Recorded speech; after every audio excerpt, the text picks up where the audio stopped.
News 3's Leandra Head has more on tonight's meeting. She joins us now live in the studio. So, Leandra, what did the city's top prosecutor have to say?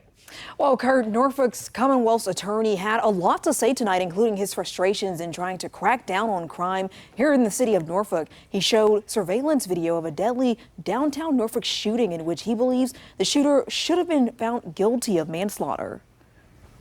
Norfolk Commonwealth's attorney Ramin Fanahi showed this surveillance video of the 2020 deadly shooting on Granby Street, where 25-year-old Markel King was charged with the murder of 33-year-old Abram Randall. The video shows Randall banging on King's car window aggressively when King fires several shots. Some may argue King acted in self-defense.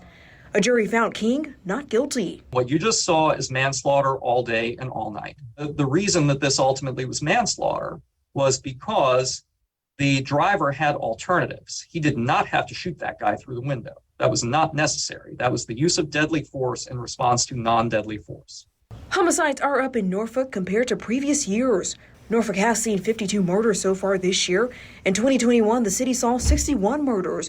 And in 2020, the city saw 49 murders. I have directed my office's resources towards and focused on gun crimes and violent crimes. In downtown Norfolk, homicides, robberies, and car thefts are up significantly this year. Fadahi says staffing issues are a concern. I don't have enough staff in the same way that a lot of other people don't. Is the General Assembly chooses to fund Virginia prosecutors to prosecute felonies and only felonies. He says it's hard to prosecute every misdemeanor in the city of Norfolk. Every misdemeanor that I prosecute, where there is a prosecutor assigned to the case and in the courtroom, is one that I do either on federal and state grant money, that I do on supplemental budget from the city. If that upsets you, it should. The city of Norfolk has 36 prosecutors. Fadahi says his office would need significantly more than 40 prosecutors to prosecute all misdemeanors. I should be able to have a prosecutor in every car larceny, every assault and battery, every trespassing. But it is literally impossible because of the lack of manpower and the lack of funding.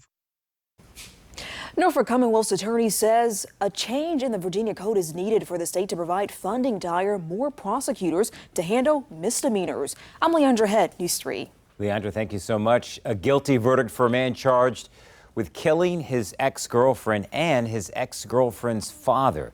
A Newport News jury returned guilty verdicts on all 8 charges against Amos Arroyo. They included 2 counts of first-degree murder for the deaths of Patricia Joseph and her father, Jesse Barnes, back in 2017. Sentencing is set for December 2nd. Arroyo faces up to life in prison for each of the murder convictions. On tonight's Military Watch, the trial underway against the Navy sailor accused of setting a fire aboard the USS Bonhomme Richard in San Diego. The trial against 22-year-old seaman recruit Ryan Mays began this morning. He is charged with arson in that 2020 fire. It burned for several days and destroyed the ship. Prosecutors say Mays was, quote, disgruntled after dropping out of the Navy SEAL training program. Mays denies having any role in this fire. The trial at Naval Base San Diego is expected to last 2 weeks. He faces up to life in prison if convicted.